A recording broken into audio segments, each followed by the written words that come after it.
What's up, race fans? You have just entered the right place to talk about everything racing and go for another ride on the In the Groove podcast with your host, Slammin' Sam Smith. Ladies and gentlemen, sit back, strap in, don't go anywhere.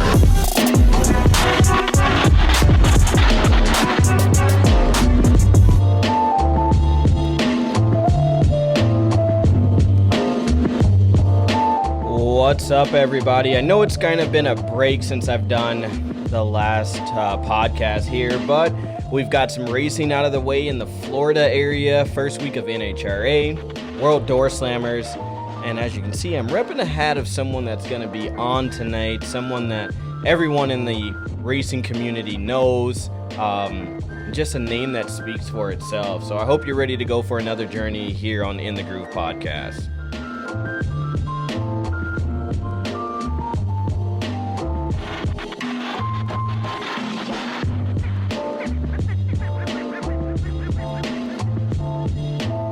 All right.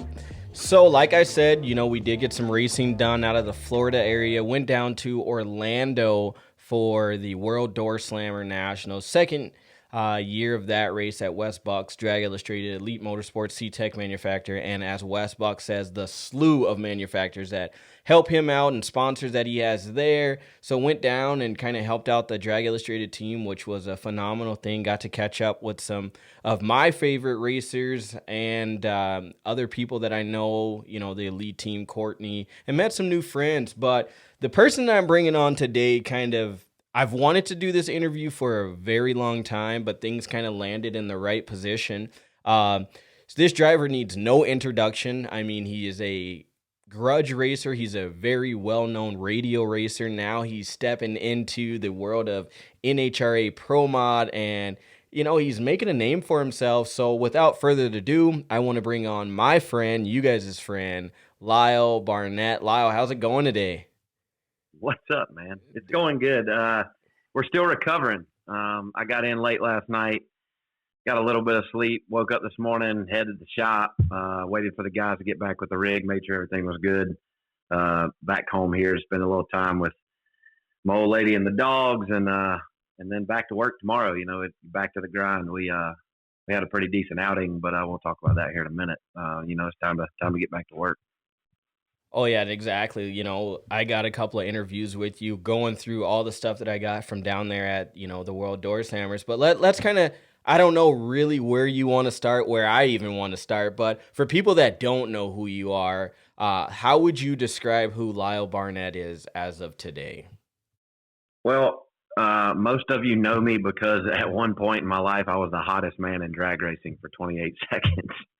I grew up in a small town in central North Carolina, played sports, drove and raced four-wheelers and, grew up on a little farm and out in the country, went to a really small 1A school, went to college actually and played football for a year, ended up in Charlotte to go to the university here, UNC Charlotte, met my now fiance. We have a house in Gastonia, North Carolina, where she is from. She's a nurse down the road in the hospital. We've got two pretty cool dogs, and I've been racing ever since. But in 2015, I had what some say is one of the worst car fires in door slammer drag racing history. And most of you that watch this show probably know all about it and have seen the videos. For any of you that haven't, we were at Valdosta for No Mercy 6. I was in Radial versus the World. Had a electronics failure, which in turn caused an engine failure. Fire inside the car at 180-ish, and was out of control, bounced off both walls. Was in the burn center for 2 months, year-long recovery, grafts to my face, my hands, my feet, burnt my lungs up really bad, and really at that time, what I considered a huge setback and life-altering. And granted, I guess in a way it kind of was, right? But it essentially led me to where I am today. I've had big opportunities since then. Jason Digby, who owns the Dodge Dart, the 69 Dodge Dart leaf spring car that I drive in the Radial world, opened his arms, said, "Here's my car. Here's all the stuff that I have. Go racing." we've been racing together ever since. We continue to race together, and plan to do so as long as he still wants to race.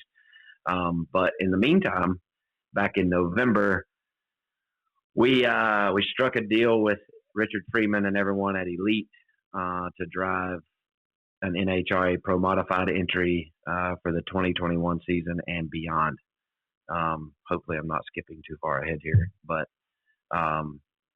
that literally happened in November, and here we are post Gator Nationals where we had a pretty good showing.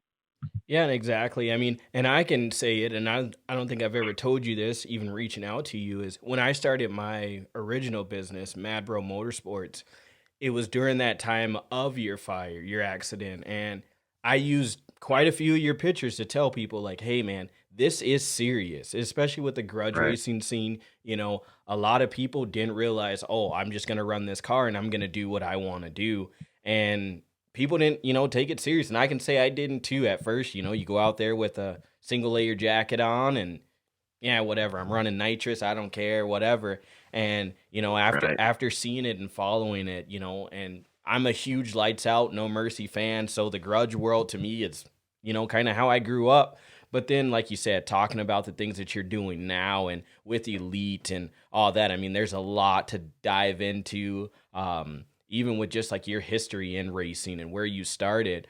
But we'll kind of start from where we just left off. You were running at the Gators, had a pretty good, a good showing, especially for, how young you guys' team is, I would say, in this. And then, stepping back from there where we saw each other at the World Door Slammer Nationals, like, what did that kind of feel for you as that outing was, going out with your team and competing against these big dogs?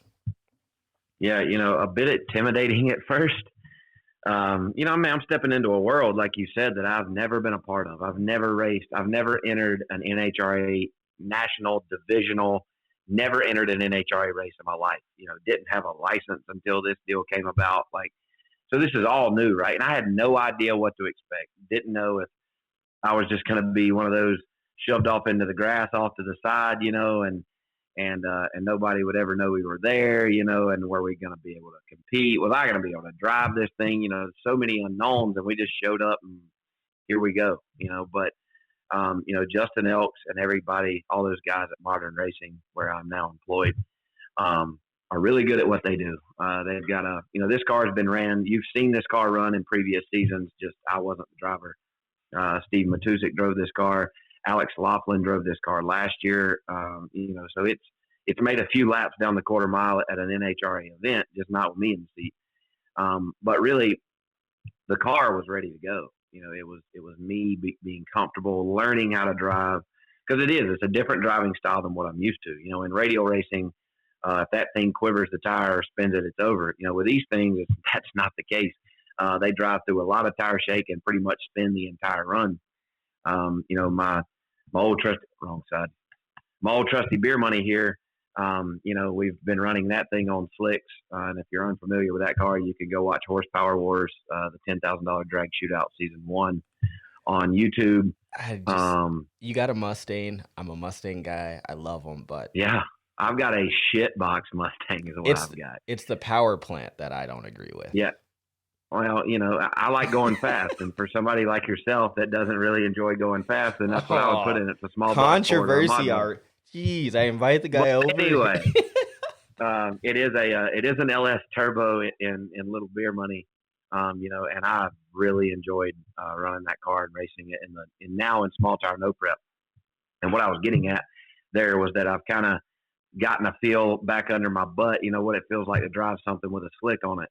It's just a different deal, and I've made thousands of laps in a radial car, and we're creeping up on 40 or 50 in a big tire, 3,000 plus horsepower pro mod. So, but like I was saying, Justin and those guys are really good at what they do. And if you're not unfamiliar with Justin Elks, he's got a long history in pro stock, is now the crew chief of my car and tuner.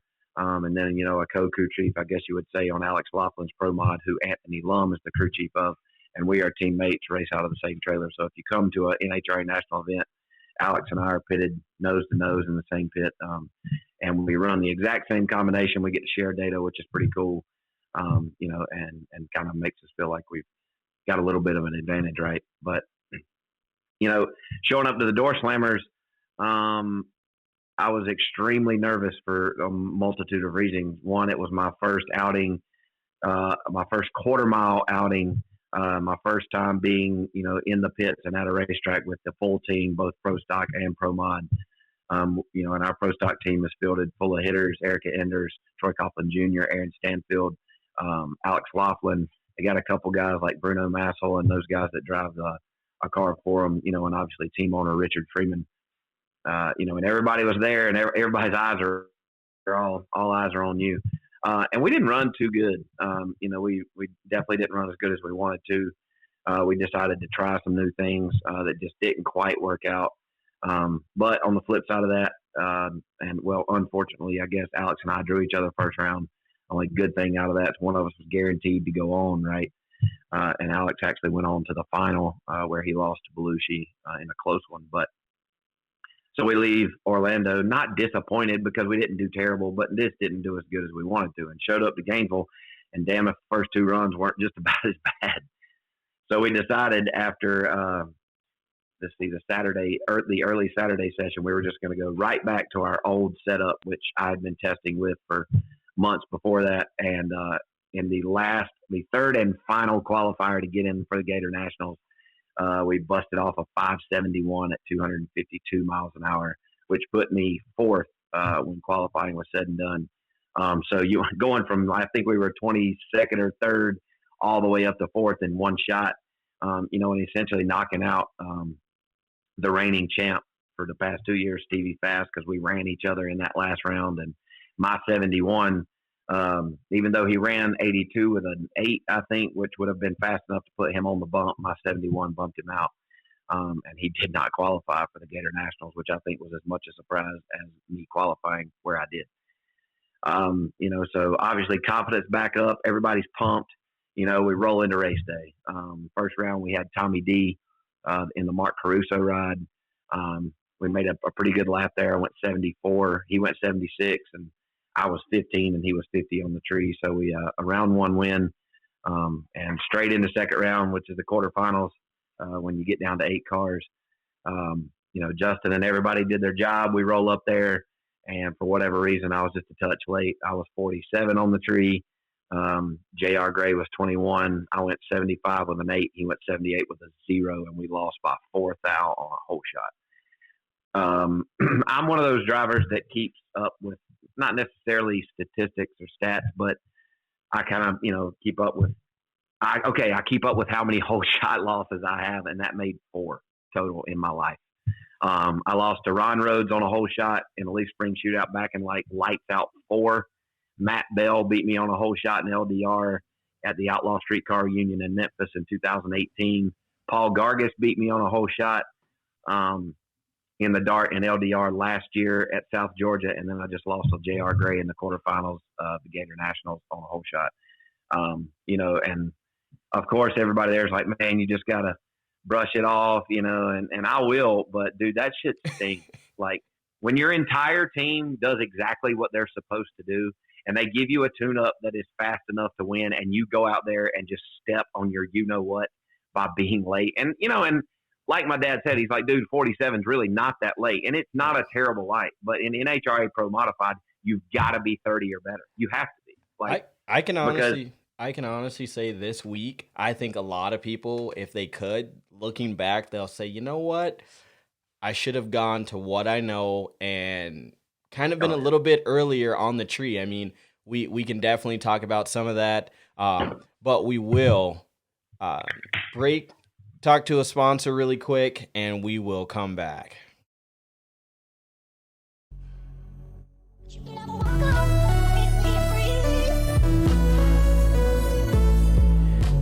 Mad Bro Motorsports, located North Hill, Minot, North Dakota, the leading performance and parts store. If there's anything you need for your hot rod, give Slam and Sam and the gang a call. 701-720-7996. Again, that is Mad Bro Motorsports. 701-720-7996. On the way to being free. So Lyle brought it up, and, we're kind of going to talk about all this stuff, but being late on the tree, I can honestly say, and when I'm going to talk about it on the other podcast that I'm on, and that's Competition Plus Power Hour, and I know you have some, and I definitely want you to mention your stuff, but, big weekend, right? After the gate, after Door Slammers, you have Erica going out in the semis, you have Greg going out in the semis, and then Erica going out again at the Gators. Then you have Stevie, like you said, you're beating him. He's not qualifying. Like, a lot of things kind of shook out this week, and I think the people that had the practice did a little bit better, but it's a lot of whole shot wins, across the board in the Gators. Yeah. From the bike class, pro stock, in every category.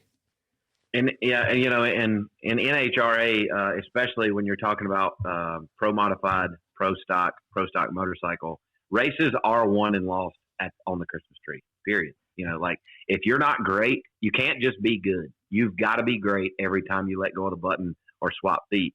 I'm not saying that it's not as important in Fuel Funny Car and Top Fuel, but most of the time it just, you don't see very many whole shot victories or races decided by the tree. You just don't see it much.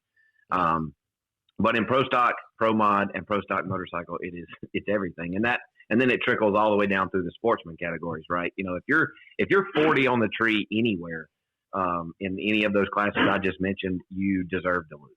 I'm just going to say it, and Erica would agree. She lost on a whole shot in Orlando. She lost on a whole shot in Gainesville, and she'll tell you straight up, if you're worse than 30, you deserve to lose. And, and Justin told me in the pits, cause I was down, dude. I was sick. I bought and caught an early flight home. I was so sick, that I'd let my team down, he's like, look, we both have to be good, or we both have to be great. For us to win these deals. He said, and sometimes, this is Justin speaking, and you're going to be good and it's going to be my fault. He said, if either one of us screw up, we lose. That's just the way this works. And he's right, and I knew that coming in, and I knew that when I took the bottom bulb there at the Gators. I just brain fart, didn't let go in time, was probably shallower than I had been all weekend long. I was 15. I was 0-15 on the round before that. Just tried to do exactly what I did the round before, and I was just late. And there's, I know it happens. That happens in big time auto racing. And you can. And I've heard that. I've had people call, text, message, telegram. I've heard it. I know that it happens, but it's not acceptable in my book. And I promised, and vowed to the team that I would do better. And that's what, they worked really hard, dude. We hurt some stuff, and they worked really hard all weekend, and for their hard work to pay off first round and then me to just let it go there in the second, man, it's just heartbreaking, but you do, in a sense, you got to be a better loser than you are a winner, because we've got Atlanta in a month and a half. And when we show up to Atlanta, we can't be thinking about losing on the whole shot in Gainesville. We've got to worry about winning the whole shot every round in Atlanta. So you do have to move on, but you don't forget. You don't just brush these things off and forget them. It's something that I just named all 4 whole shot losses that I have, because I think about them all the time. I'm hoping that you don't have them written down somewhere, after today. No, I don't, but they're just ingrained in my mind. I hate losing.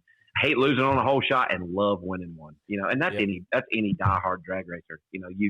You love to just see the disappointment and the life leave someone's body when you get out at the top end. They know they lost on a whole shot, and it was very evident at the top end at the Gator Nationals on Sunday that I was extremely disappointed. I came by Amanda Busick. She was like, see you at the next one. And I just wanted to be like, oh, yeah, I know. But so speaking of this, you have Alex, you have Erica, you have Troy. When Bo Butner decides he wants to get back in the car, you have all these names that are right there with you, with the elite name. How does that feel knowing you have that kind of support, that kind of, team built around you? Richard Freeman, I mean, my God, like. Yeah, it's kind of, it doesn't, I mean, I say it doesn't seem real, because at times you're like, dude, am I really a part of that? But after spending 2 weeks with them on the road, and being able to hang out, and go to, Richard rented a house down in Orlando and had everybody over, and we were all hanging out and eating dinner and playing games, and, and just, it's just cool, dude. It's not something that many, will ever get the chance to do. And I'm just super thankful that I've been given the opportunity, and that the good Lord decided 5.5 years ago that I needed to stick around and keep doing this for a little while. My dad's been a huge part of getting me where I am today, and to see him excited and emotional when we qualified for the Gator Nationals, on Saturday night in the last shot, you just couldn't have written that one any better. It's just cool, dude, and they all, Richard Freeman, Erica, Alex, even Aaron and Troy, and the whole elite crew, Richard's brothers, Robert and Royce, and they all welcomed us with open arms, and come by the pit and check on us. And they all come to the starting line when we run, and that means a lot. It means a lot to pull into the water and see Richard and Erica and Robert, and now Alex is obviously driving a pro mod, so he's in the lane still, but all of them coming to the starting line to watch you go down the racetrack and support you and your team is cool, dude. And they're some of the best, some of the best out there. And it's cool to have them as mentors. And I know that Eric is like me, you lose on a hole shot and you got to pout for a little bit, just let me pout. Like, I'll get over it, but I need to sulk a little bit. I need to lick my wounds. But Alex, when I got out of the car, I got there, he's like, look, dude, and he said, I know you're upset, but this may be the first time, but it will not be the last in NHRA Pro Modified that you give one away at the tree. He said, it's just the way it is. This class is super competitive. I mean, you think there were 2 in the 60s after qualifying. Justin Bond went 63. Belushi went 64. Yep. Jose went 70 flat. I went 71. But from 70 flat, which was Jose, I was 71, to 79, there were 11, or the top 11 were 79 or quicker. Like, that is ridiculous. And the bump was an 82. So you take those 2 outliers at 63 and 64 out, because they didn't run that fast in eliminations, and you look at how tight that field is, like, anybody can win from any position. I mean, J.R. Gray was the number 12 qualifier and was in the semifinal because he cut my head off, so it's the competition is just so tight, and you have to be super focused, ice in your veins, and go up there every time, and try to be double O or better. It's just, man, it's crazy how competitive it is. No round is given. You have to earn every single one, which is what makes it cool and why it's so desirable and such a fun class to watch. Because just because you qualified number 1 doesn't mean a hill of beans, man. Like, you can win from anywhere. Yeah, and so, I'm sitting here back at home in North Dakota, and I'm trying to update everything, trying to keep people posted on this. But I'm working on a video that, I got an interview with you down at the World Door Slammers, and I said it. No, it was during our live feed, actually. You were working on your shift light, and I'm like, you don't want to call out, like, Steve, you don't want to call out Steve Fast Jackson or anything like that. And you said, nah, I just want to get my seat time and, earn my dues, because, from the radio racing, hey, calling somebody out, sending a little trash talk. Oh, yeah. And, and that's one thing that, he is really good at. I mean, he's on both sides of the fence. And so does that, when you're lining up next to him, for the first time in NHRA Pro Mod, is he just another driver, just like a radio driver? Or, I mean, does that sit a little different at that point? Well, I mean, at the end of the day, you want to beat everyone the same, right? You just want to turn the wind light on. Now Stevie and I go way back. He tuned some of my early radio stuff. We helped him and sponsored him early on in his radio days. So I've known him for years. He provided dinners and such for my family when I was in the burn center, because it was near his hometown there in Evans, Georgia. I was in Augusta. So, we go way back. But him being the two-time champ, defending champ, he's won all of the big radial races that you could ever possibly win. You want to crush him as bad as you do anybody else, right? If not worse. If you're going to race against the champ in front of a packed house in Gainesville at the Gator Nationals on a Saturday night under the lights, you don't want to lose. I don't care who it is, And so, especially when you're racing the defending champ, as a rookie and a young gun and a new one to the sport, and a new name to some of these people in the stands, you absolutely want to do your best to absolutely crush the defending champ. Now, they all expect when we pulled up to the beam, like, Stevie's about to crack off 65 right here, right? And you want to be there to shut that down, and he's struggling, he had a rough weekend. They didn't run too well, and we put a pretty good butt whooping on him there in the final round of qualifying. Now, there's an entire season left. There's 11 races left, and I can guarantee you one thing, that by the end of the year, Stevie Fast Jackson won't still be DNQing. If I'm going to beat him again down the road, I'm going to have to make a hell of a run and be really good leaving the starting line. So, you got to take the highs with the highs and the lows with the lows, and that was definitely a high for us. Not only did that was our qualifier and our shot to the top at the Gator Nationals, but we beat and outran the defending champ. So it's something to be proud of, that's how, we've worked hard. We've made a lot of laps, and that's a testament to how talented my team is, and I hope that we can carry that into Atlanta and for the rest of 2021. So what's that conversation like on the top end? You guys both roll out of the cars. You guys know each other. You guys have history. Do you throw a little jab there just because you guys are? No. Okay. Nah, man.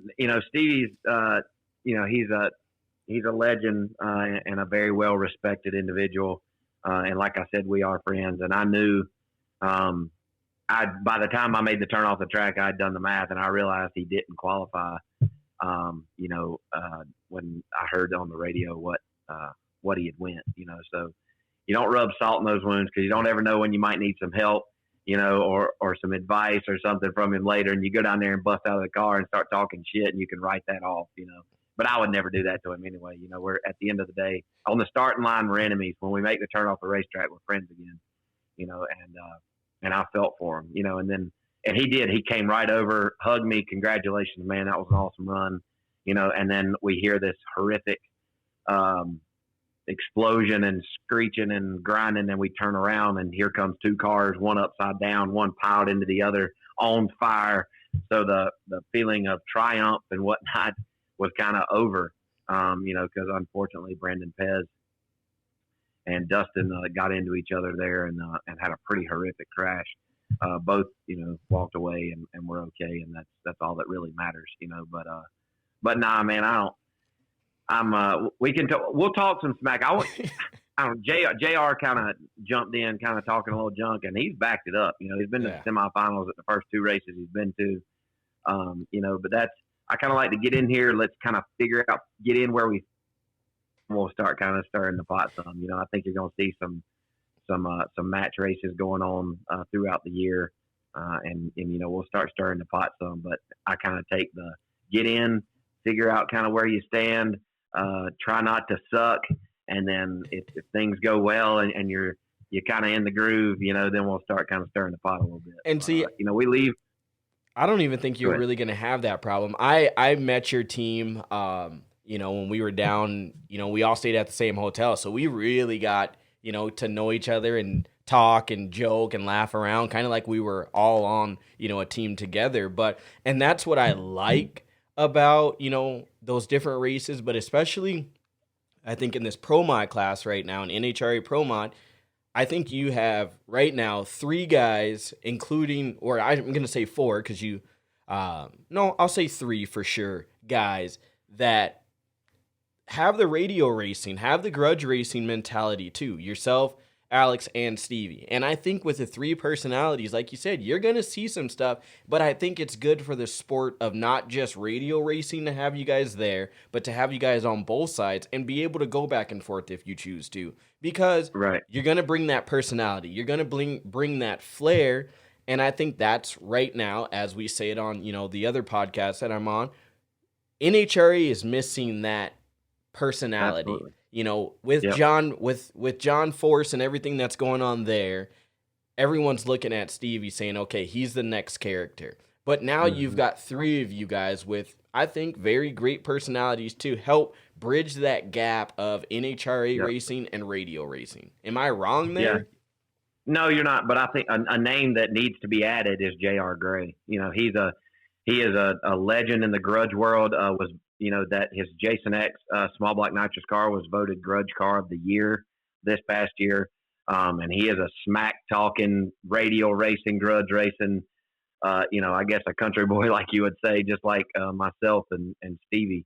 And then obviously with Alex, he's pretty pumped up and can talk some smack too. So you put us four, I think if you put us in a bull ring with our feet tied together and boxing gloves on, it'd be a hell of a matchup, and that's not something I necessarily want to do. It was a good analogy, so nobody get any freaking ideas.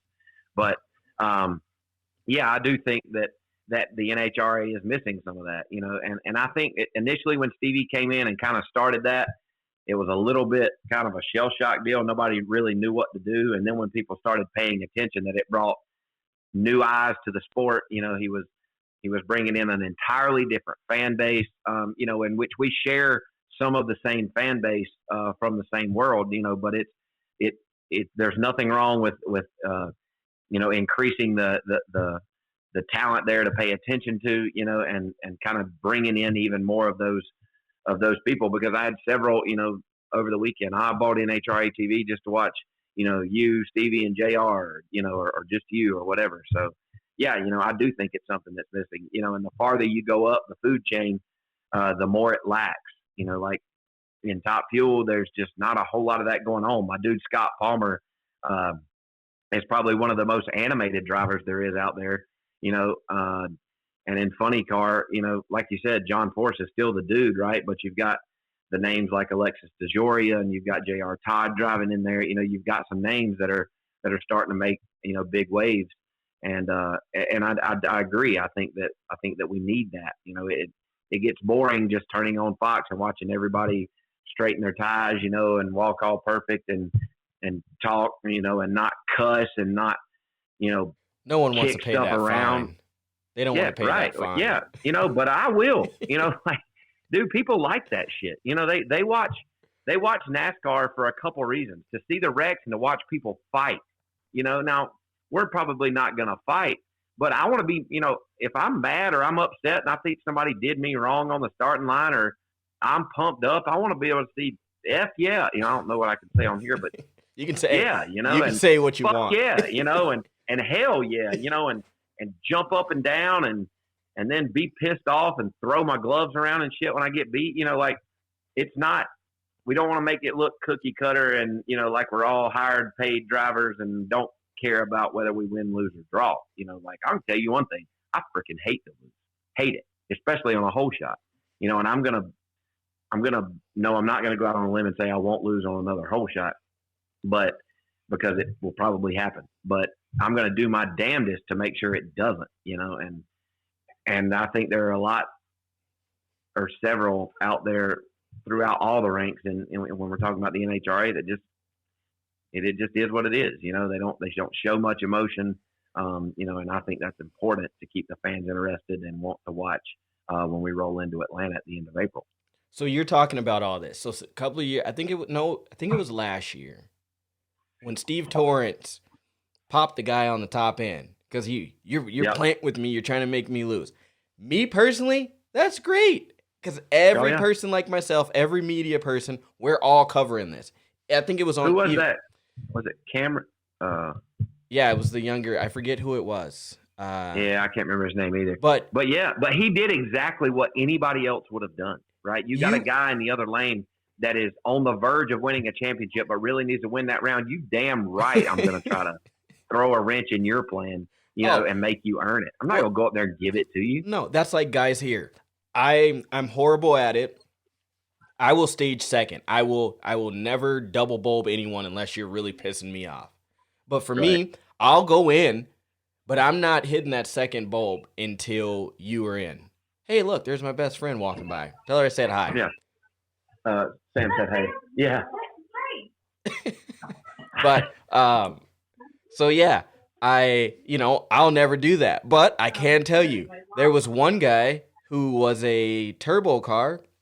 If you're gonna double bolt me, buddy, go ahead. Right. I was a nitrous car at the time. Go ahead. I'm gonna let you sit there spooled up for a good hot minute, because I know, hey, I've got a minute before I need to put, so I'll stage. He got on his two-step, and I just let him sit there and cook. I'm not going to do my burnout first. If you're going to be a dick in the staging lanes and, hey, I'm trying to bet you or do side stuff, I'm going to play that game with you too. So I understand it. Right. I hope, like I said, I hope to see more out of it. On the Competition Plus Power Hour, I got to be a little bit more geared towards the NHRA side. But we've said it, and we said it even with the president last weekend. Like, hey, we want to see more of these characters. And I think with the trends that are going, he's seeing that. He's understanding that. But the most important thing is always to thank your sponsors, especially when they build those great tools. I don't know if you share any tools with Alex, but what do you think about Power Built tools? We don't. We do share tools. I think Power Built's a great brand. I haven't used much of their stuff, but I think they're a great brand, and I think Alex and those guys do a great job of promoting them. And I look forward to using some of them as Alex and I start to continue on through the season and start using some of what they've got. But I think they're great. But Power Built does support us, so we will take a second and support them.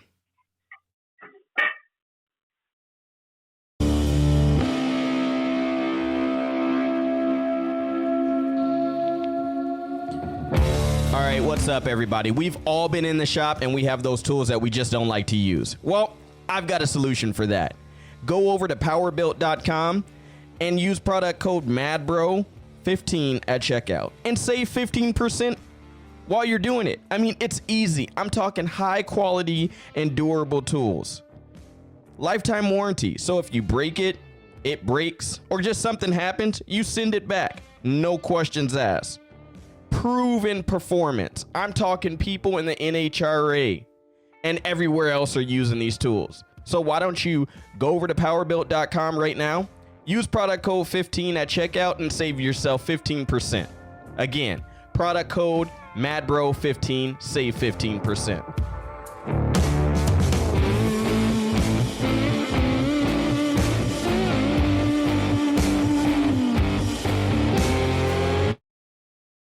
Yes, can't thank Power Built enough. But as we go down this journey here with Lyle, we're talking about all the different racing, but do you plan on doing any more grudge racing, or are you going to stick to just NHRA this year?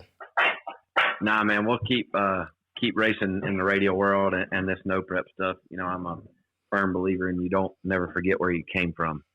And my original fan base and those that supported me through my recovery, that's where they all are and where they came from, and I'll continue to do that as long as I can. We still got some grudge racing set up and going on with beer money coming up soon, and got some no prep stuff coming up, and going to get the dart back out and ready for some LDR action throughout the year. So we'll absolutely still be showing up to those when we can. Obviously our main focus will be here in the NHRA Pro Modified World. As we're going to run for a championship this year. But, like I said, you can't forget where you came from. You got to keep supporting those that have supported you along the way.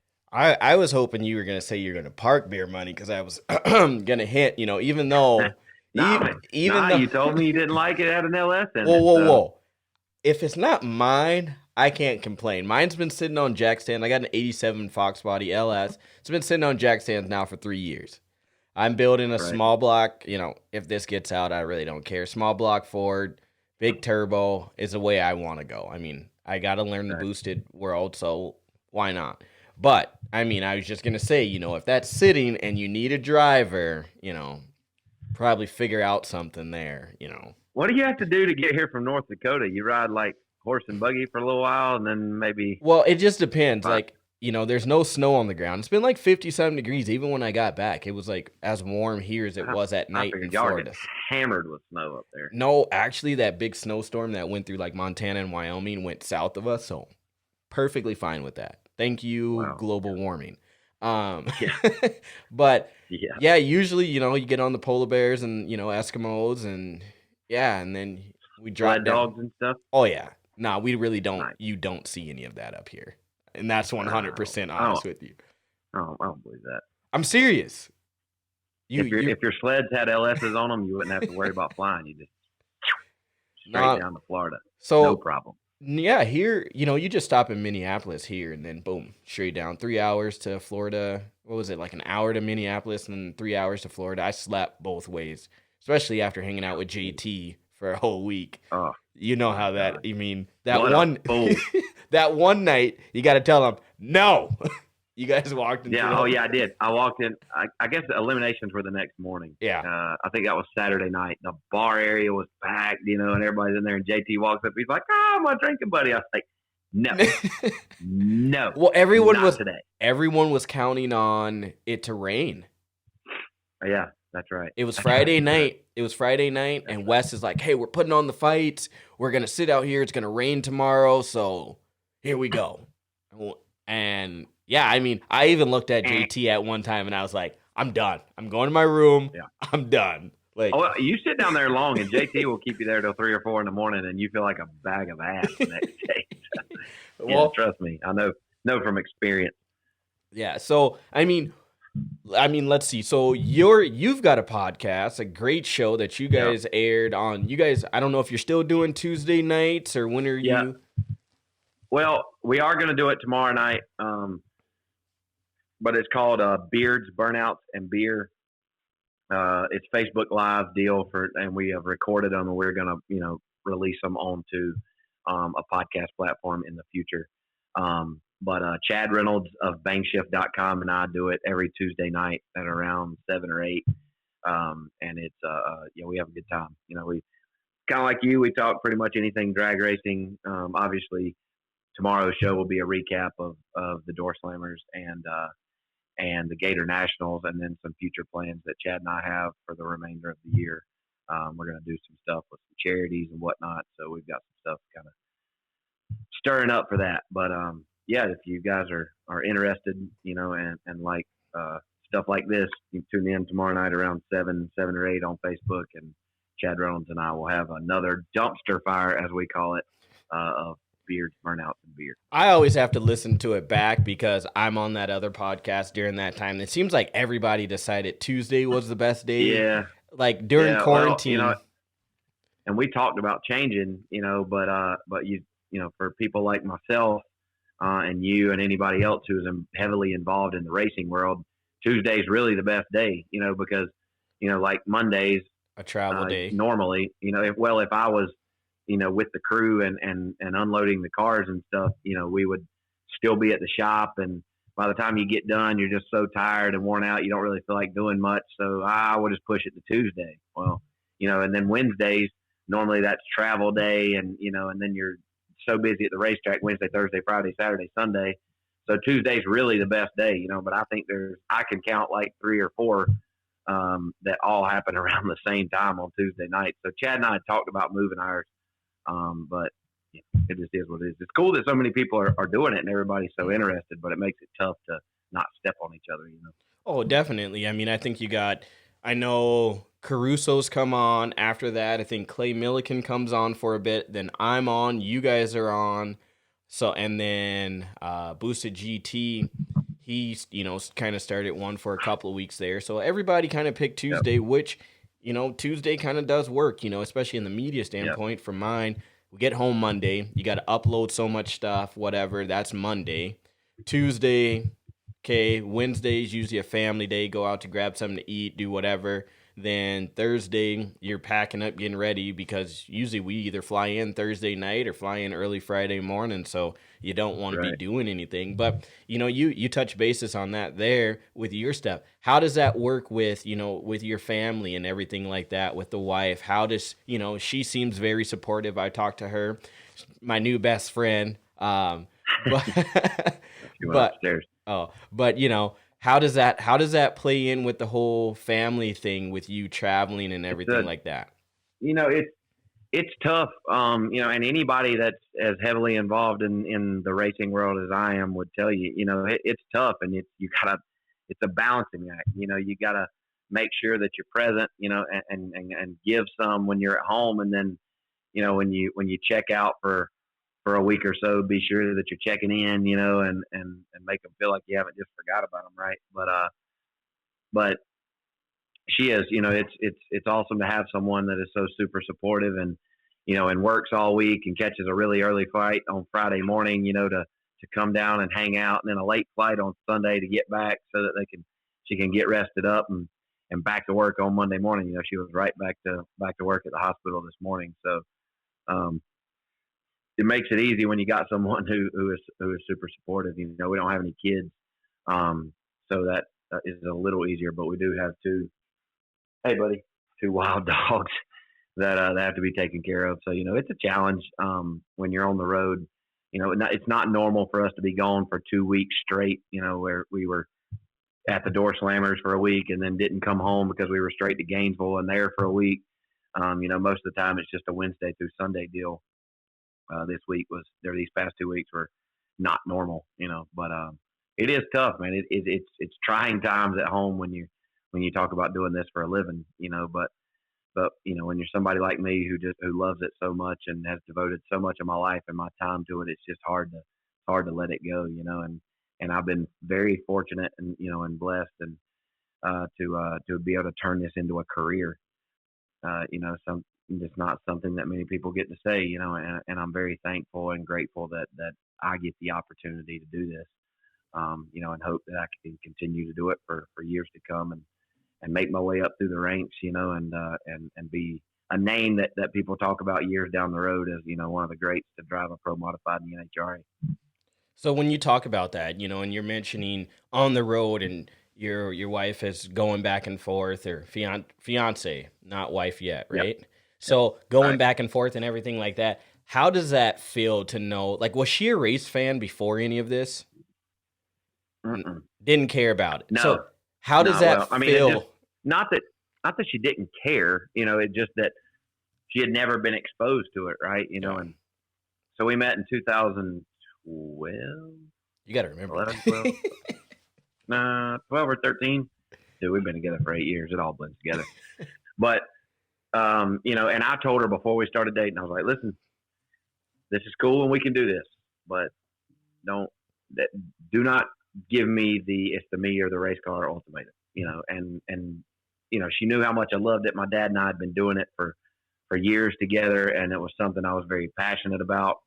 And, and granted, if you're together long enough, it ends up not necessarily causing problems, but it's a topic of discussion when an argument comes up,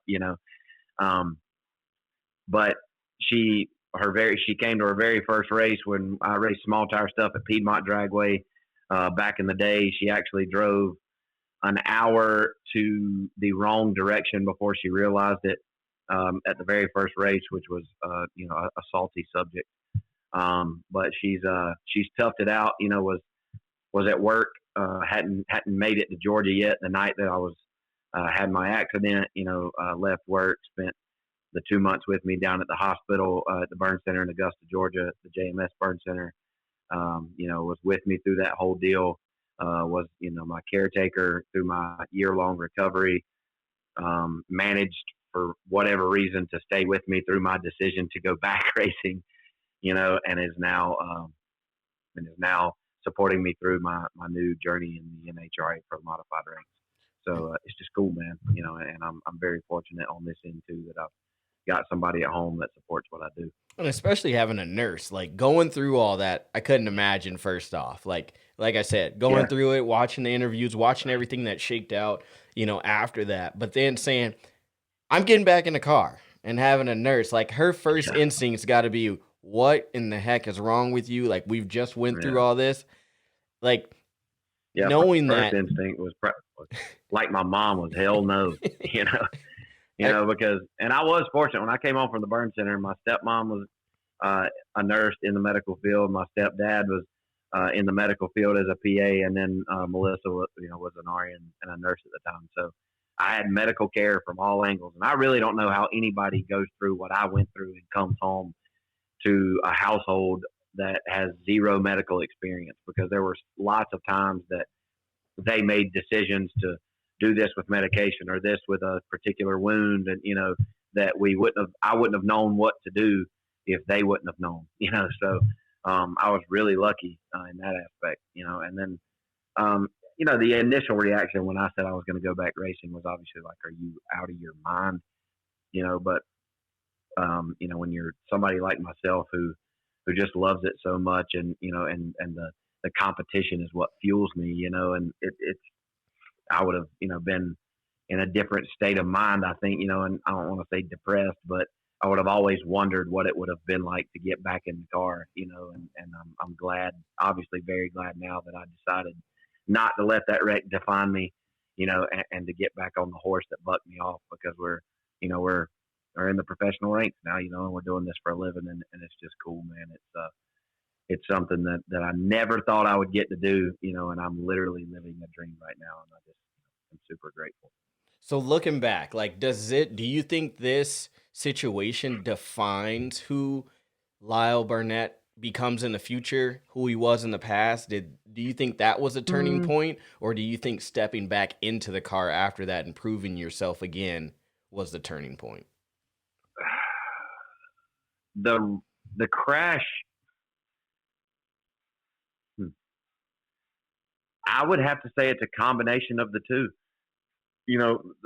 Inevitably the crash put my name on the map, right? Like everybody knew who I was.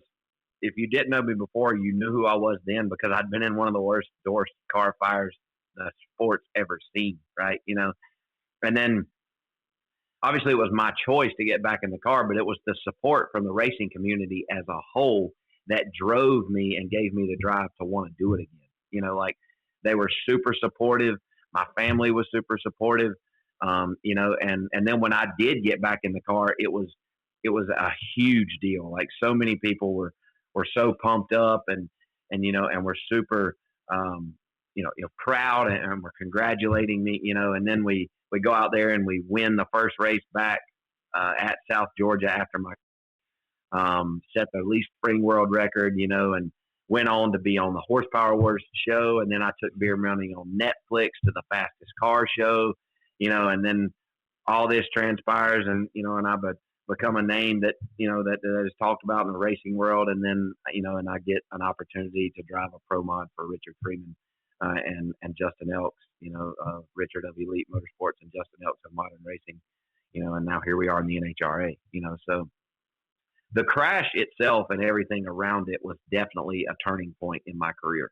Would I be here without that? I doubt it, man. Honestly, I just, because it did things for me outside of racing, and on the social media platforms, which is really drives your sponsorship exposure, and so it was definitely a turning point, in my career. And I think that we took a really bad situation and turned it into something super positive, and not only am I thankful that it's given me the opportunity to do what I'm doing, but, I use my story and my recovery, to inspire others, because there are things that you may have gone through or that people go through in life, mountains that seem, insurmountable, right? Like something that you're never going to be able to get over. And, and I think that in some instances and in some cases that people see my recovery and my drive and my willingness to get back out there and embrace my physical change,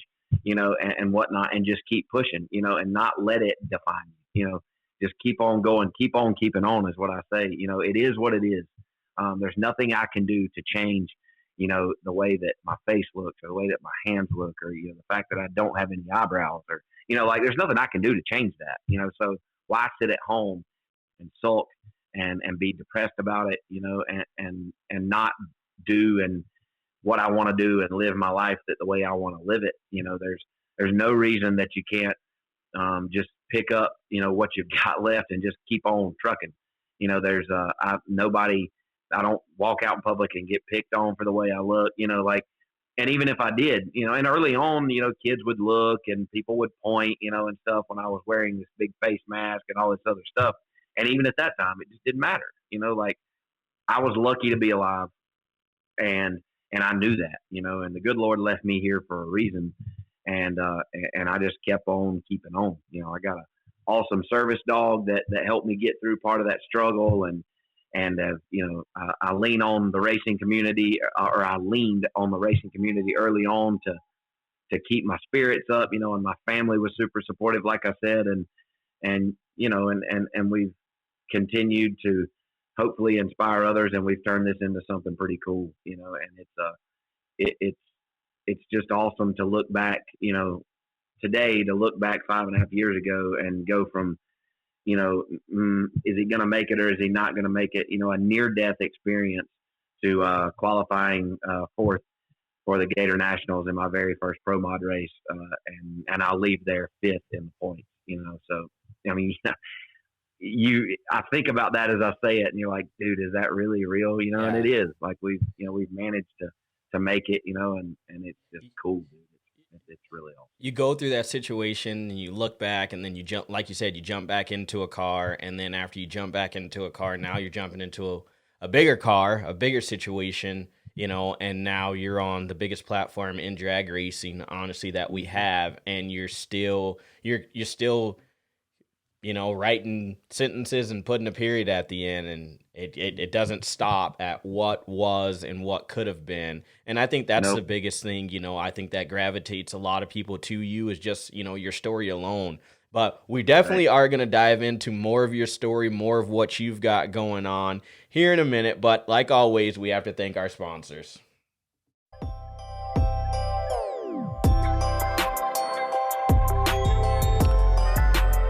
What's up, everybody? I'm going to tell you the easiest way to start your podcast right now. It's called Anchor. Go over, download the Anchor app, get on their site, and start your podcast today. You don't have to have any listenership already. You can start from scratch. It's going to distribute all of your podcasts to the major platforms, Spotify, Apple Podcasts, and many more. Has a creative tool. You can edit from your computer or your phone if you're on the go. It's just really the easiest way to start your podcast. So if you haven't done it already, go over and download the Anchor app and get started on your podcast today.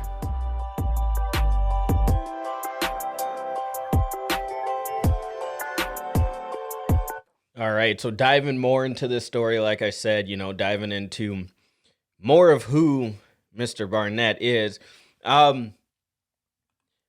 looking at it, right? We have these big money races, and this is kind of a controversy thing. I brought it up last week, but seeing these big money races, not alone just lights out, no mercy, and everything else that's going on. Now you've got, couple, NHRA style big name races.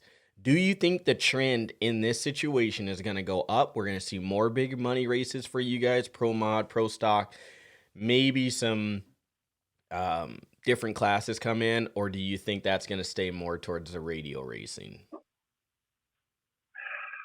Or I'm going to ask that, and I'm going to say, what would you like to see more of? Putting you on the spot here. It's that's a catch-22 in my opinion. Here's the problem. We spend ridiculous amounts of money. Ridiculous. There are race cars out there that cost more than most people's homes, right? That's legit. Like, yeah, I know exactly what we paid for this house right here that I'm sitting in, and it is less than half of what some race cars cost today to build. And think about that. I want you to think about that for a second, right? So that's why Door Slammer racing is more, I guess, easier for people to wrap their head around, because it's some of these Door Slammer cars, right? Some of these Fox bodies and different things like that versus NHRA. Right. Yeah. And so with that being said, with how much they cost, you can't do this for the money, right? Anybody that does this for the money or thinks they can do it for the money is wrong. Like, it costs way more to do it than you can win unless you win every single race. And you ain't going to do that. You're going to lose more than you win, period.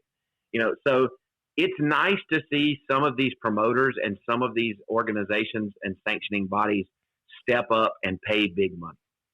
The downside to that is that as more of those start doing this, the little man starts losing his car count and his draw, right? Because if I can race for, using round numbers, if I can race for $10,000 this weekend, I'm not going to go next weekend and race for $1,500.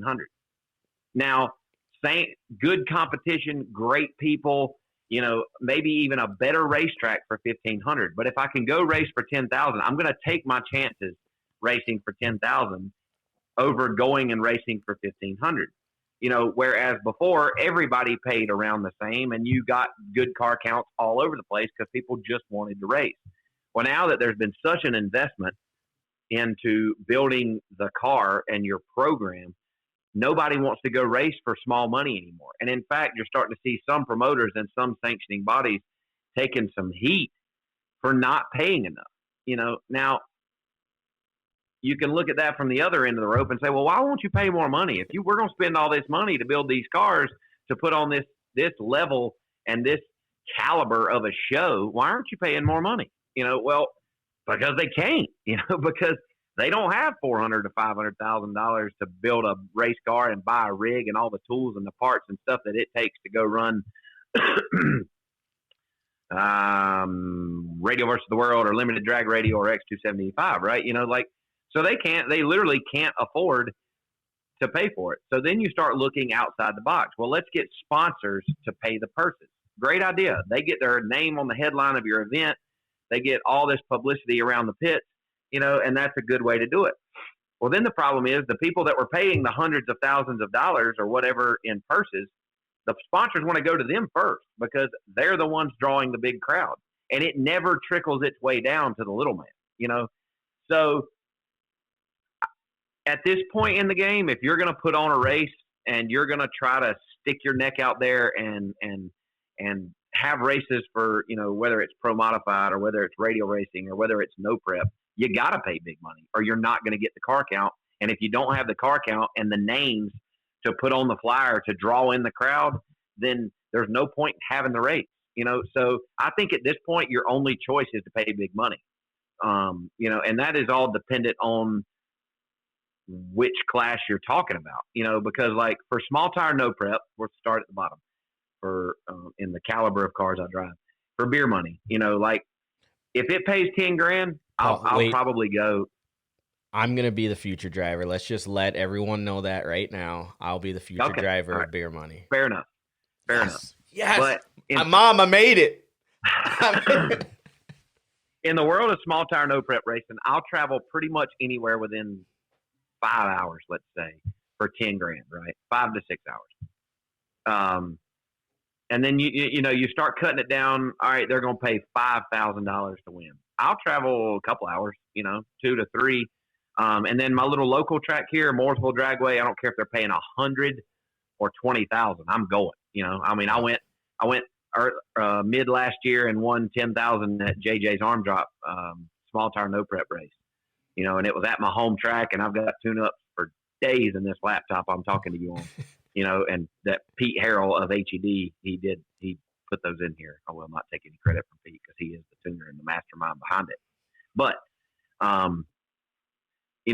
so if and there's not enough of, there's a lot around here, but if you're talking about trying to draw cars in from the East Coast, or all over the country, let's say, there's a huge no prep race from the top end here called Dig or Die. It pays like $100,000 to win or something crazy. You got to pay that kind of money to get, 120 car field, which is what they had. They had more than that, maybe 120 small tire no prep cars came to Rockingham Dragway back in December, I think, for $50,000 to win or something like that. But that's what I'm getting at is you've got to pay big money if you want big car counts and big crowds. The size of your purse is directly related to the size of the crowd and the number of cars and everything else around your event. And that's just the way it is now, and I don't know who's to blame. I'm not saying he's at fault, but Donald Long was really the initiator of all this, right? He started paying these huge purses to win in radial racing, and now you've seen, the talents like Tyler Crossnow and Monty from up at Yellow Bullet and stuff. They've been essentially been forced to pay bigger purses, to even get remotely the number of cars that go to South Georgia. So, but that's just the way it is now. Like there's no changing that. If you start cutting purses, people are just going to start selling race cars. And then at some point there's just not going to be any racing to be done. And then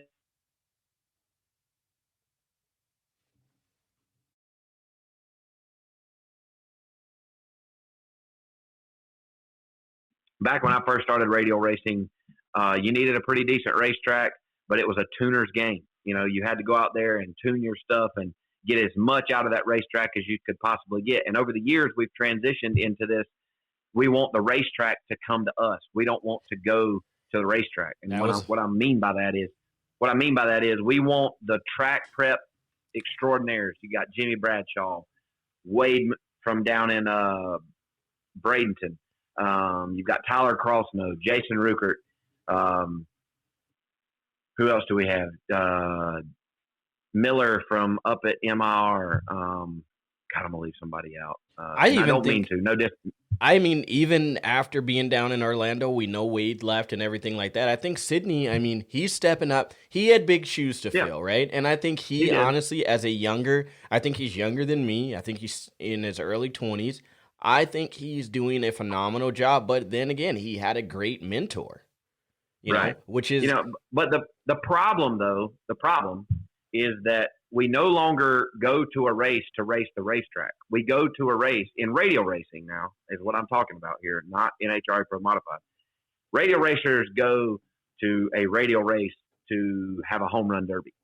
It's no longer about racing the racetrack and figuring out how to get down the racetrack. You go up there and 4 or 5 or 6 pair in a row smoke the tires. And it's not that the racers aren't trying to get down the racetrack that's provided. It's that the track prep sucks. Well, why aren't we racing the racetrack that we are provided as opposed to demanding this ridiculous track prep?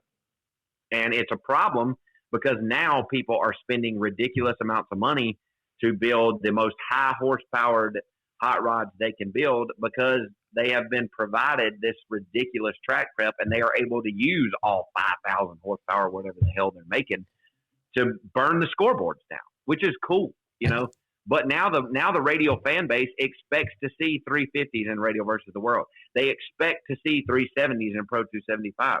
They expect to see 390s in limited drag radial, and they expect to see 14s in X275. And if they don't see that, it's not that the racers and the tuners can't figure out how to get down the racetrack. It's that the track prep sucks. How ridiculous is that? Well, I've said it. I've said it for a while now.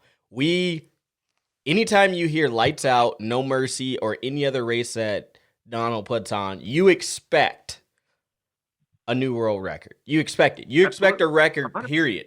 And I'm glad you're saying it because you're in that field and it sucks. I've had this conversation with a few announcers and different people, and they've said, well, we've kind of got lucky with it, and like you said, we've got used to it, and they blame it on a couple of people ruining it because of how much money they have and this and that. But it's like at some point, that racetrack or that promoter is going to say, hey, you know what? No, we're done prepping the track. We've done what we can do. And I think it would be a shakeup. You say, okay, here, look, you guys are all supposed to be these great racers and this and that. So you guys are still going to race for all this money, but let's shake it up. Here's the racetrack. Here's what you're getting. We're going to, do exactly like we did in Orlando. Okay. Before this class or that class, we're going to prep the track and that's what you get. It's the only way to save radial racing at this point, in my opinion. Now, the downside is that if they start doing that and your lights out and no mercy fan who saves their vacation time to go down to South Georgia goes to South Georgia and they watch 60% of the cars smoke the tires, they're not coming back. So it's a balancing act, but just like in NHRA Pro Modified, like they don't they go out there and run up and down the track a couple times with the rotator, but they're not out there prepping for pro mod. You know, like we get what we get. If it's 11,000 degrees outside and the track is 150, they're not stopping to let the track cool down. Get your asses out there. That's the racetrack you got. Figure out how to get down it. I've been to radial races, many radial races, that it just got too hot and they stopped racing. We're gonna take a 5-hour intermission and start back when the sun goes down. Well, what about all these people that paid admission to get in to watch races and have somewhere to be at 7 or 8 that night? You know, when the schedule said that the track was going hot at 11 a.m. and that Q1 would be over or Q2 would be over by then. You know, and instead we haven't even started qualifying because it's too hot. You know, like honestly, I don't even know if minimizing track prep will fix it at this point. I think we've done this to ourselves and we are where we are, and you're just going to have to create a new pro drag tractor class because you spend in an 8-hour event, you watch a tractor go up and down the racetrack for 3 hours, you know, and I've got friends that make their living off of prepping racetracks, and I'm not downplaying what they're doing, but we've got to make a change or radial racing is on the way out. You know, like you can't continue to make fans and people who pay for this ridiculous pay-per-view to watch tractors go up and down the racetrack or watch commercials for hours on end because they're waiting for the track to cool down. Like, it's not going to work. You know, like that doesn't work. And that's why no prep racing and pro modified racing has taken back over as far as the mainstream is concerned, because people are tired of watching the track being prepped. You know, they watch the track be prepped for hours on end to have for your Jason Lees and your Stevie Jacksons and people like that to go out there and potentially break a record, you know, and then you wait all this time and they go out there and put a little too much in it. It smokes the freaking tire anyway, you know. Like, I'm glad you're saying it because, you know. Well, I mean, I don't want to see it die. Like, it's where I come from, you know, and my roots are there and I don't want to see it go away, but all of us, you know, and we could have a round table discussion if you want to. I'll come to North Carolina. And we could pick, I mean, you could pick a few and I'll pick a few, you know, and we'll go right up to Virginia Motorsports Park and sit in Tyler Crossnow's office, who is one of the best track prep dudes I know, you know, and he'll tell you that I'm right. You know, like we've had this discussion on the phone, you know, and I don't want to see it go away, but honestly, it's what has attracted me to the no prep racing. Because there is no prep. We ran an entire event at Mooresville Dragway, small tire, big tire. It's like a street legal class or whatever. And the whole event was over in a day, you know, and we have to start qualifying in South Georgia on frickin' Wednesday. Yeah. You know, like what? So does that play in your favor because you like the no prep, you've done the radio now into NHRA? Does that all play in your favor? Like, okay, you may blip the tires, but you know how to control it a little bit, or is that something that it is what it is? It's two totally different things, man. You know, in the radio racing, if you quiver or zip the tire, it's over.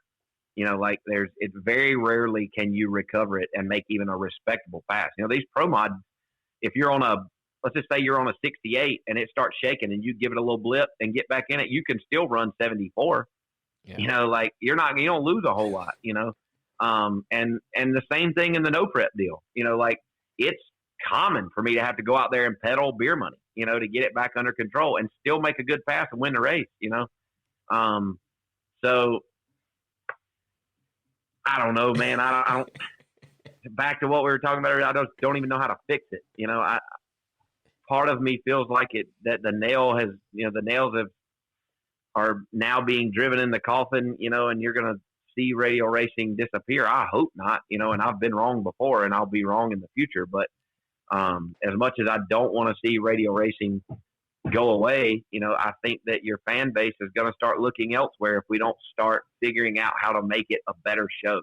Because at the end of the day, we're in the entertainment business, right?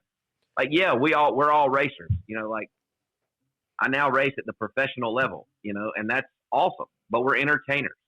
We need fans in the seats. We have to have them or we don't have a place to race. And if we continue to take all day to prep the racetrack, fans are going to quit coming to watch the races because they're tired of seeing the track being prepped. They're tired of it. They want to see race cars go up and down the racetrack. They don't want to watch the track being prepped or us waiting 3 and 4 hours for the sun to go down. That's all I've got. I'm off my soapbox. You joined the elite team, and I think you took a lesson from Wes there with the whole, the whole thing right there. I like it quite a bit. But, wrapping this whole thing up, great to have you on and everything like that. But when you look back and you tell, like I said, you tell your story and you look at all the other things that are going to happen with, you heard it here first. I am now going to be the new driver of Beer Money. I'm absolutely excited about that. Got to figure out when I can get down to North Carolina, start making test hits. So we're, super excited about that one. But no, all joking aside though, when you look back and you want to tell your story to anyone and, just explain who you are and what it all is about, how do you do that? Man, I think that my story, the best message it delivers is perseverance and the willingness to get back up on the horse that bucked you off. We had a pretty rough go there when I had my crash, and like I said, the support of the racing community is something that it really almost can't be explained. You almost have to experience it, which I wouldn't wish on any damn body. But I didn't come from nothing. I was very fortunate growing up.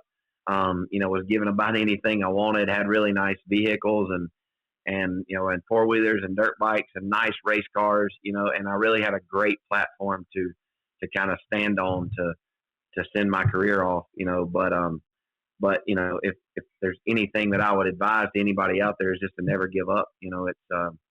It's tough out there, especially with all that's going on in the world right now, but always be the best that you can be because you never know who's watching, and your opportunity may come when you least expect it, like mine did, I'll take a second and thank a few people, first and foremost, the good Lord for leaving me around here, 5.5 years ago. He's got a purpose for the life that I'm living, and I think we're fulfilling part of that right now. But, obviously my dad, my parents, my fiance and family for supporting me through all of this and allowing me to live my dreams. Richard Freeman, for choosing me to drive this badass pro mod that I get to drive week in and week out. Justin Elks, for setting that thing up and putting it down the racetrack. Just got to be on time, letting go of the button, and we're going to work on that. But my whole team, Ben Stoss does my front half, Josh Hootie does the back. My dad's there that helps out. Tommy Kurt with MacFab Beadlocks was my primary sponsor here for the first 2 races of the year and is going to ride for the rest of the year as well. Elite Motorsports, Elite HP, Elite Performance, like I said, Modern Racing, Pro Charger, billet atomizer, fuel injectors, high performance lubricants. All you guys are a big part of what we do.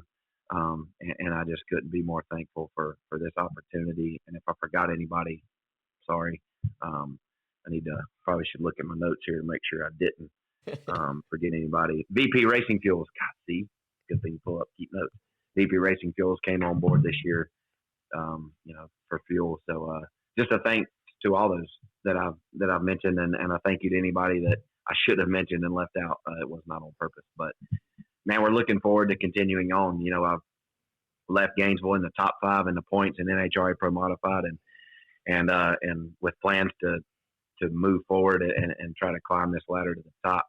There's not a weak sister in the bunch here, so you gotta be on your game when you're racing at this level, and thankful to all you guys that allow us to come on here and tell our stories and beg for sponsorship and try to keep this train moving. And with that being said, we do have sponsorship partners opportunities.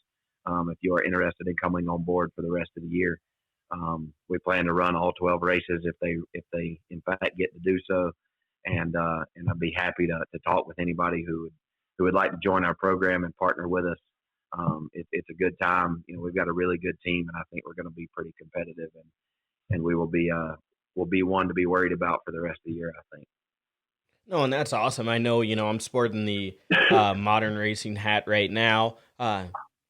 Maybe I planned that out before doing this interview. But Right. no, and that's something that you and I talked about too. So if anyone doesn't know how to get a hold of Lyle, you can definitely reach out to me. More than willing to help him with anything that he's got going on. Like I said, everybody kind of gravitates to those people that you can connect with, that you relate to, and that it's all a good time. And especially with Lyle there, like I said, meeting him in person for the first time in Orlando at his pitch, just being comfortable, being able to walk in, and then seeing him and his crew down at the hotel every night, like we said, hanging out with JT, laughing, joking around, and then I think it was Matt, right, that Yep. he looked like he was gonna just hurl over that day sitting on the golf cart. So it's like, hey man, here's a Red Bull, wake up. And it's the little things like that and the stories that we all get to laugh about and tell about later. But like I said, if you guys need to get a hold of Lyle or anything like that, I can do that. I can help you out in any way. And like I said, I'm willing to help you out. I know you got your show, so definitely want you to promote your stuff. And thanks for coming on. So let us know where we can hear you and your podcast at one more time. Yeah, it's Beards, Burnouts, and Beer. We're live on Facebook on Tuesday nights most of the time. If you can look me up on Facebook, just my name, obviously Lyle Barnett. The same thing on Instagram, and I usually give a heads up on both platforms when we're going to do a show. So, but we will do one tomorrow night, sometime around 7 or 8. We'll be live on Facebook. You can catch either myself there or go to Chad Reynolds' page, and we'll share it around and whatnot. But Sam, I appreciate you bringing me on, dude, and it's been a pleasure and a good time. And anytime you need a fill in, I'm always available. Oh yeah, definitely. And we will have you on, mark my words, we will have you on the Competition Plus Power Hour. Like I said, we want to spread the word of the younger drivers and keep it going. Like I said, it's not business related when I'm talking to you. It's good fun. And hopefully maybe, I don't know, we'll see what happens. But maybe I might, be able to will the beer money at some point. We'll see. I'm going to keep pressing for that one. Tell the missus I said hello, and thanks again for coming on. Yes, sir, dude. I appreciate it. See you guys later. Yep. And that, everybody, was Mr. Lyle Barnett, now driving an NHRA Pro Mod. And, I mean, he's up to great things. Like I said, he's also the driver of Beer Money, a radio racer. So we just like supporting our own and seeing them advance. But we will take a break as our stomach is starting to rumble, but we have to thank the great folks over at El Azteca Mexican Food.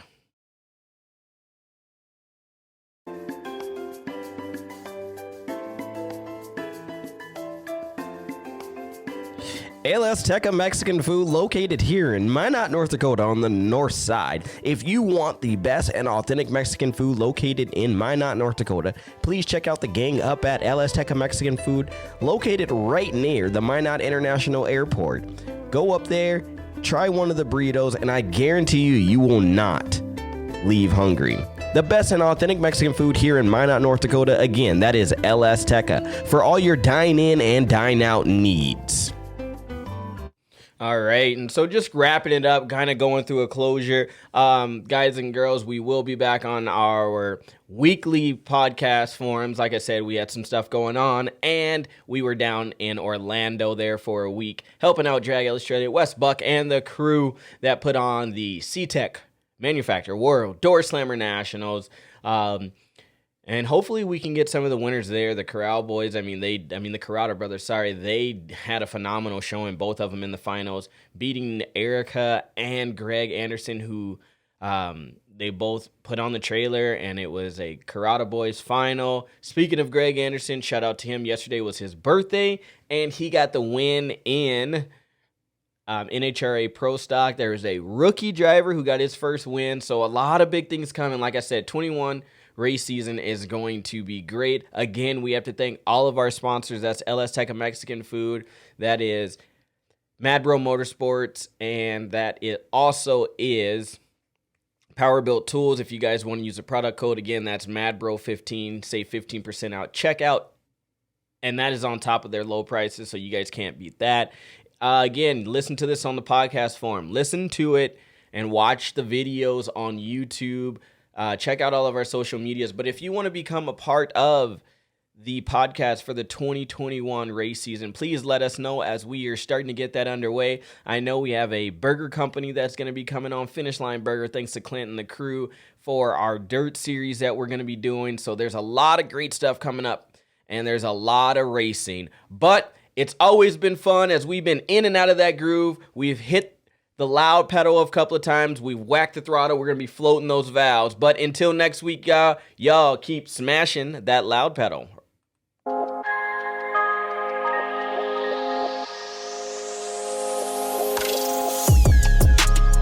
This has been another episode of In the Groove Podcast, brought to you by Mad Bro Motorsports, Powerplant Tools, LS Teca Mexican Food, and the good folks over at Outlaw Performance ENT.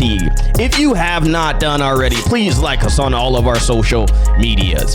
That is Instagram, Facebook, and our YouTube channel. Hit that subscribe button so you can get all the updates to everything we've got going on, and you can stay in the groove and smash that loud pedal.